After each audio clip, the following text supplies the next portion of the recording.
Trust is like a beautiful butterfly. Born in transformative struggle, it is strong yet fragile, requiring careful handling at all times. But once earned, carefully handled trust can produce beautiful things. The life of Gideon, the reluctant warrior, is a great example. If you recall, he was vocally distrustful of God when an angel came with a divine message.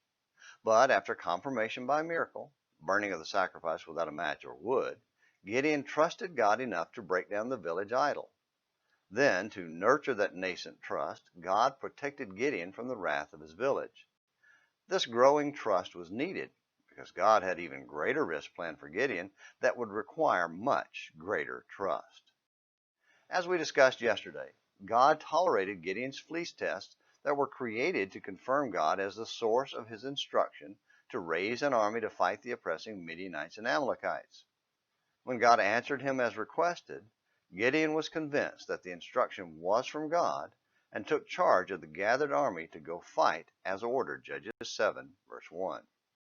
However, God had a test for Gideon that would stretch the limits of his faith in the fight against the enemy army, described as being like locusts, like sand on the seashore covering the valley of Jezreel, Judges 7, verse 12.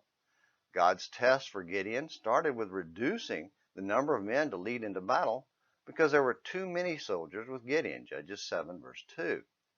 Normally, there are never too many soldiers on our side, but God wanted it to be clear that the victory was from him rather than them.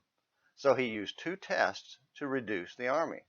First, he had Gideon dismiss the frightened men, which left only 10,000 soldiers. And then, by an arbitrary drinking test, pared it down to just 300 men, Judges 7, verses 3 through 6. Because Gideon had come to trust God, he believed his promise to give him victory with just those 300 and got ready to attack, Judges 7, verses 7 and 8. But God had one more sign prepared for Gideon, though that's for later study.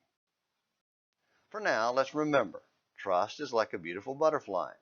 Born in transformative struggle, it is strong yet fragile, requiring careful handling at all times. But once established and protected, it can produce beautiful things. Victory in God doesn't require an army, just a butterfly's worth of trust.